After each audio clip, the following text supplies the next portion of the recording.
Bonjour à tous, donc dans cette vidéo nous allons voir les différents types de couleurs qui existent avec le CSS3. C'est parti. Alors ce chapitre ne concerne pas des propriétés CSS, mais plutôt les différentes façons d'écrire nos couleurs dans le CSS. Jusque maintenant nous avons tapé le nom des couleurs. Cependant, c'est vraiment très rare de taper le nom directement en tant que valeur. À part pour faire des prototypes sur notre site personnel, et encore, j'utilise que très rarement les couleurs personnellement. En général, on va plutôt taper le code hexadécimal ou le code RGBA. Alors comme vous pouvez le voir ici sur notre image, j'ai mis les différentes façons d'écrire nos couleurs, mais on n'utilisera pas les trois façons sur la droite. La plupart du temps, vous allez rencontrer soit des codes hex, donc hexadécimaux, soit des codes RGB, donc red, green, blue, ou alors RGBA, red, green, blue et alpha. D'accord? Donc alpha étant évidemment l'opacité de notre couleur. Donc on peut avoir une couleur transparente, à peine transparente ou pleine, ça dépend ce qu'on va utiliser. Pour trouver ces différentes couleurs, donc évidemment vous allez utiliser ce qu'on appelle un color picker. Donc Google possède un bon color picker qu'on va pouvoir utiliser. Donc ici on va quitter notre PowerPoint et nous allons être redirigés directement sur le color picker.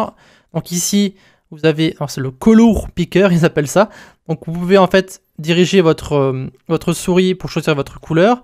Vous avez le spectre en bas, donc si vous voulez par exemple du vert un peu clair ici, et bien ensuite vous pouvez simplement rediriger comme ça. Donc vous aurez un vert, ici vous avez l'échantillon, et vous avez donc en dessous le code hexadécimal, le code RGB, et après les trois codes qu'on n'utilisera pas. Donc nous par exemple, si on récupère ce code pour un peu plus tard, on peut maintenant ouvrir notre code, donc le code qu'on avait écrit dans les vidéos précédentes. Donc ici, on va réouvrir notre CSS aussi. Hop. Ça, c'est ce qu'on avait. Maintenant, imaginons qu'on veut directement coller ce code hexadécimal. On peut très bien le faire. Donc si par exemple, on le met ici sur notre rouge et qu'on met notre code en copier-coller qu'on vient de récupérer de Google et qu'on rafraîchit, vous pouvez voir que maintenant, nos bordures sont de la même couleur que la couleur qu'on a récupérée ici. Donc ce qu'on va faire pour justement marquer la compréhension de nos différents codes de couleurs, nous allons pouvoir utiliser la propriété color que nous avons vue dans l'exercice de la vidéo précédente. Pour tester ces nouvelles couleurs, nous allons utiliser le code juste avant, donc je viens juste de vous montrer à l'instant, et on va remplacer en fait toutes les couleurs. Donc red, purple, green, blue. On va trouver les couleurs petit à petit. Donc on va commencer par chercher rouge. Alors rouge c'est ici, vous avez le code hexadécimal. Donc on va commencer par prendre le code hexadécimal, on va le coller ici, à la place des deux rouges, d'accord? Ensuite on va chercher violet, violet on va prendre le couleur ici, hop on fait un coller, ensuite on va chercher le vert, bref vous avez compris, on remplace simplement le nom des couleurs par un code hexadécimal. Et ensuite blue, alors pas trop foncé, voilà, on récupère le code hexadécimal et on fait un coller. Maintenant, on va ajouter sur chaque propriété, chaque déclaration, pardon, une propriété, border ou color si elle n'existe pas déjà.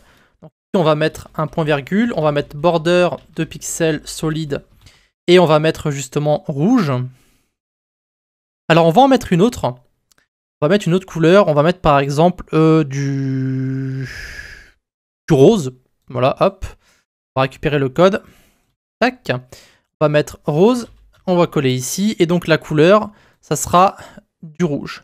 Alors ce qu'on va faire, c'est qu'on va faire un copier-coller du code d'en dessous, on va monter au fur et à mesure. Donc là, ce qu'on aura, ça sera donc un body qui sera avec une bordure rose, et tous les textes à l'intérieur seront donc bleus. Maintenant, on va récupérer le code de cette bordure ici. On va mettre une couleur ici, hop, coller ça là-dedans, comme ceci. Ensuite, on va récupérer ce code-là. On va mettre color ici. Alors, n'oubliez pas les points virgules. On va prendre cette couleur. On va mettre color ici. Après, vous mettez que les couleurs que vous avez envie. Hein. Vous n'êtes pas obligé d'utiliser la même chose que moi. Moi, je le fais juste rapidement pour ne pas avoir à chercher plusieurs couleurs. Donc ici, on aura donc une bordure à chaque fois et une couleur de texte qui sera différente. Si on rafraîchit, vous pouvez voir que donc si on zoome un petit peu, vous avez le titre en vert avec des bordures rouges, le texte en rouge avec les bordures vertes, du texte rose avec une bordure bleue. Bref, c'est un peu c'est un peu l'arc-en-ciel dans le navigateur. Donc on a un peu tout changer au niveau des propriétés, mais sachez simplement que ici, vous allez donc devoir tout mettre en code hexadécimal ou en code RGB ou RGBA. Je vous conseille de rester sur du code hexadécimal parce que c'est ce qu'on utilise en général, mais si vous voulez utiliser un code RGBA, eh bien vous pouvez très bien aller sur votre color picker ici, vous prenez le code RGB, d'accord, et vous prenez ici par exemple, vous mettez RGB et vous collez à l'intérieur les différentes données. Et vous pouvez mettre ici un 1 à côté pour ajouter le A, donc qui veut dire alpha, et donc ici si par exemple on met 0, bien le texte. Alors, c'est quoi, c'est body? Ah, je peux pas tout modifier. Alors, c'est vrai que j'ai modifié la couleur de tout, en fait, donc c'est pas vraiment un bon exemple. On va plutôt faire sur la bordure. Voilà, ça sera mieux comme ça. On va enlever la couleur ici, qui ne sert à rien de toute façon, puisqu'on a modifié la couleur de chaque élément. D'accord ? Donc ici, la couleur n'a plus vraiment d'importance puisqu'on l'a modifié sur les 4 ici. Mais par contre, la bordure est toujours là. Et comme vous pouvez le voir, elle est invisible parce que nous avons mis ici un 0. Par contre, si on met un 1, vous pouvez voir que là, la bordure va réapparaître. Si on met 0,5, elle va être à moitié transparente. En fait, ça dépend de la valeur que vous mettez pour la transparence. Si vous mettez 1, c'est plein. Si vous mettez 0, c'est transparent. Donc utiliser RGBA ou hexadécimal, c'est comme vous voulez. Sachez que vous pouvez aussi régler la transparence dans un code hexadécimal. Hein. Vous n'êtes pas obligé d'être en RGBA pour faire ça. Donc, avant de terminer tout ça, on va rapidement cocher nos différents sujets sur notre petit bloc. Donc on a découvert les 6 types de couleurs. Bon, on n'en a découvert que 3 exactement, mais on a vu qu'il en existait 3 autres. On a vu aussi comment utiliser la propriété color pour colorier justement nos différents textes. Et nous avons vu comment appliquer un code hexadécimal et un code RGB. Tout cela va donc conclure notre petit chapitre sur les différents types de couleurs.